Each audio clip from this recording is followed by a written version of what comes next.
Hello বন্ধুরা, গোপাল রান্নাঘর থেকে তোমাদের সাদর আমন্ত্রণ জানাচ্ছি।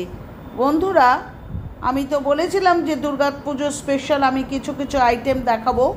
তো মাছ, মাংস, পনির সব কিছুই দেখাচ্ছি, কিন্তু যারা শুধুমাত্র ডিম খান তো তাদের তো মন খারাপ হচ্ছে যে ডিমের কোনো আইটেম দেখাচ্ছেন না, যে ভালো একটা ডিমের আইটেম যেটা কিনা আমরা দুর্গাপুজোর সময় খেতে পারি। চিরন্তন সেই ডিমের ডালনা বা ডিমের কারি এরকম নয়। তো আমি আজকে সেই জন্য দেখাবো হচ্ছে ডিমের কোরমা। এইটা শুধুমাত্র যে ফ্রাইড রাইস, পোলাও বা ওই ধরনের রাইস আইটেমের সাথে ভালো লাগে তাই নয়, লুচি, রুটি, পরোটা, রুমালি রুটি, লাচ্ছা পরোটা বা নান এগুলোর সাথেও খুব ভালো যায়। তো আজকে আমি ডিমের কোরমা বা এগ কোরমা দেখাবো। রান্নাটা সম্পূর্ণ যার যার ব্যক্তিগত, সে কীভাবে করবে, তো আমি আমার মতো করে করছি। প্রথমে দেখো, 1 মুঠ কাজু বাদাম,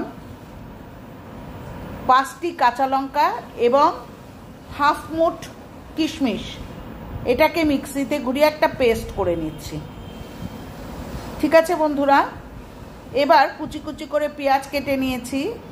4 চামচ 5 চামচ কিন্তু কড়াইয়ে তেল দিয়ে, আমি কিন্তু রিফাইন অয়েলে করছি, আমি কিন্তু বেরেস্তা ভেজে নিয়েছি।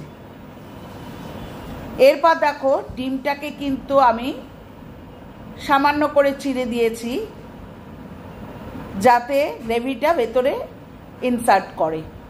এখানে কিন্তু যে সাদা তেলটা দেখলে বা রিফাইন অয়েলটা দেখলে, তার মধ্যে 1 চামচ ঘি দিয়ে দিয়েছি। দিয়ে কিন্তু আমি একটু সামান্য হলুদ এবং নুন দিয়ে ডিমটাকে খুব কম ফ্রাই না করলেও কোনো ক্ষতি কিচ্ছু হয় না, জাস্ট আমি নাড়িয়ে চাড়িয়ে কিন্তু আমি তুলে নেব। কিন্তু কোরমার ক্ষেত্রে কিন্তু একটু ঘিয়ের প্রয়োজন, সুতরাং রিফাইন অয়েলের মধ্যে কিন্তু একটু ঘি দিয়ে নিও। এবার আমি কড়াইয়ের কান দুটোকে ঘুরিয়ে ঘুরিয়ে কিন্তু জাস্ট ডিমটাকে একটু ঘুরিয়ে ফিরিয়ে নিলাম। কড়া করে মোটেই ভাজবে না, ডিমের কোরমায় কিন্তু কোনো কড়া ভাজা যায় না। এবং আমি কিভাবে এটাকে কেটে নিয়েছি সেটাও দেখলে। এখানে ফোড়নে দিলাম ছোটো এলাচ, দারচিনি, গোলমরিচ এবং সাজিরা। দেখলে 2টো পেঁয়াজ পেস্ট করে দিয়েছি। তারপরেই দিলাম হচ্ছে আদা রসুনের পেস্ট। এগুলোকে খুব ভালো করে আংশাতে লাগলাম। দেখতেই পেলে আদা রসুনের পেস্ট কিন্তু সবই কিন্তু আমি শিলনোড়াতে বেটেছি। খুব ভালো করে আংশাতে লাগলে একটু নুন দিয়ে নিলে। বন্ধুরা, বেরেস্তা যখন করবে সেটা কিন্তু বেশি ফ্রাই করে পুড়িয়ে ফেলো না, একটু গোল্ডেন ব্রাউন করে নামিয়ে দেবে। এবার জিরের গুঁড়ো দিচ্ছি 1 চামচ এবং ধনের গুঁড়ো দিচ্ছি 1 চামচ। খুব স্লাইট 1/4 চামচেরও কম কিন্তু কাশ্মীরি লঙ্কার গুঁড়ো দিচ্ছি। এখানে কিন্তু কোনো রকম হলুদের গুঁড়ো দেব না, কারণ এটা কিন্তু হলুদ রং হয় না, এটা সাধারণত একটু সাদা সাদা রঙেরই হয়। তো আমি একটু জাস্ট রঙের ব্যালেন্সের জন্য আমি একটু কাশ্মীরি লঙ্কা মানে 1/4 চামচের মতো দিয়েছি। এখানে ওই যে কাজু বাদাম, কিশমিশ এবং কাঁচা লঙ্কা এটাকে পেস্ট করে রেখেছিলাম, এটাও কিন্তু আমি শিলনোড়াতে বেটেছি। খুব ভালো করে পেঁয়াজ রসুনের সাথে এই বাটিটাকে ধুয়ে একটু জল দিয়ে দিলাম, দিয়ে খুব ভালো করে আংশাতে লাগলাম। বন্ধুরা, একটু কিন্তু মিষ্টি দিলাম, তার কারণ হচ্ছে স্বাদের ব্যালেন্সের জন্যে। যে কোনো রান্নায় বড় বড় শেফরাও কিন্তু দিয়ে থাকেন। এবার আমি ততক্ষণই আংশাতে রাখবো যতক্ষণ পর্যন্ত মশলা থেকে কিন্তু তেল না ছেড়ে দিচ্ছে। যখন তেল ছেড়ে দিচ্ছে তখন বুঝবো যে আমার রান্নাটা প্রায় অলমোস্ট ডান, অর্থাৎ হয়ে এসছে। কিন্তু আপনি কিন্তু নাড়া বন্ধ করবেন না, কাজু বাদাম দিয়েছেন, সুতরাং খেয়াল রাখবেন নিচে ধরে যাবে। কিন্তু অল্প একটু দুধ, এখানে আমি যে প্যাকেটে দুধ পাওয়া যায় অর্থাৎ মিল্ক পাউডার, সেটা কিন্তু আমি উষ্ণ গরম জলে গুলে নিয়েছি। এটা দিলে একটু ক্রিমি টেক্সচার হয়, এই জন্যে গরুর দুধ বা কাউ মিল্ক বা প্যাকেট দুধের চাইতে কিন্তু যদি মিল্ক পাউডারটা ইউজ করেন আমার মনে হয় সেটা বেশি ভালো হয়, একটু ক্রিমি টেক্সচারটা পাওয়া যায়। বেশি করে দুধের মধ্যে কিন্তু দুধ দিয়ে আমি ফোটাতে লাগলাম। অল্প বেরেস্তা দিয়ে দিয়েছি, দেখছেন ডিমগুলোকে ছেড়ে দিয়েছি, আর কাঁচা লঙ্কা 2-3টে কিন্তু চিড়ে ওপর থেকে দিয়ে দিলাম। দেখতে পাচ্ছেন বন্ধুরা, বেশ করে এইভাবে ডিমটাকে কিন্তু নাড়াচাড়া করে ফোটাতে লাগবো। মিডিয়াম ফ্লেমে করবেন। ভালো করে গ্রেভিটা যখন বেশ একটু টেনে যাবে, দেখতে পাচ্ছেন কি দেখতে হয়েছে, অসম্ভব সুন্দর টেক্সচার হয়েছে। এখানে ছোটো এলাচ দারচিনি আমি গুঁড়ো করে দিয়েছি। আর আমি কিন্তু গরম মশলার প্যাকেটের গরম মশলা ইউজ করি না, আমি আগেই বলেছিলাম। তো আমি এইবার কিন্তু নামিয়ে দেব। দেখতে পাচ্ছেন তো।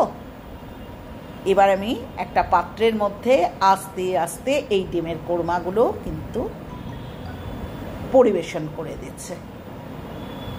একবার পরীক্ষা প্রার্থনীয়, প্রত্যেকেই করেন, প্রত্যেকের মতো করে করেন। আমি আমার মতো করে করলাম, আর আশা করি নতুন রাঁধুনি যারা তাদের কিন্তু খুব সুবিধা হবে। পুজোর আগেই কিন্তু এরকম সুন্দর একটা আইটেম দেখিয়ে দিলাম। যারা ডিম ভালোবাসো একবার করে খেও। ওপর থেকে বেরেস্তা ছড়িয়ে দিয়েছি, সামান্য বেরেস্তা ছড়িয়ে দিও, জাস্ট ফর শো। ঠিক আছে, হয়ে গেল আমার এই এগ কোরমা বা ডিমের কোরমা। এটা রুটি, লুচি, পরোটা, নান, রুমালি রুটি, লাচ্ছা পরোটা, এদিকে ফ্রাইড রাইস, পোলাও, যে কোনো জিনিসের সাথে খুব ভালো যাবে। স্টিম রাইসের সাথেও খারাপ লাগে না। তো আজকে আসলাম বন্ধু, একটা সুন্দর আইটেম দেখিয়ে দিলাম। পুরনো বন্ধুরা যেইভাবে পাশে আছো, সুন্দর সুন্দর কমেন্ট করছো, আমি অভিভূত। এইভাবেই আমাকে উৎসাহিত করো। আর নতুন বন্ধুরা চ্যানেলটা সাবস্ক্রাইব করো, লাইক করো, কমেন্ট করো, শেয়ার করো। তোমাদের একটি সুন্দর কমেন্ট কিন্তু আমাদের উৎসাহিত করে বা মোটিভেট করে পরের দিন আরেকটি সুন্দর আইটেম নিয়ে আসার জন্যে।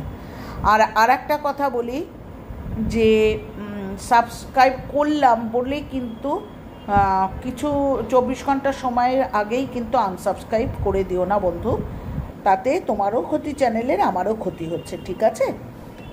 আর একটা কথা বলি, সেটা হচ্ছে সবাই সুস্থ থেকো। চেঞ্জ অফ সিজন বারবারই বলছি, এই সময়টা কিন্তু মানুষের ভীষণ শরীর খারাপ হচ্ছে, প্রত্যেকেই অলমোস্ট আমরা প্রত্যেকে ভুগছি। তো শরীরের দিকে যত্ন নিয়ে খেয়াল নিও।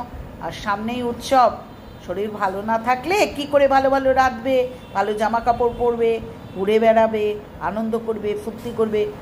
সুতরাং পুজোর আগাম শুভেচ্ছা জানিয়ে আজকের মতো আমি তাহলে শেষ করব। টাটা, ভালো থেকো সবাই, সবার জন্য শুভেচ্ছা রইল।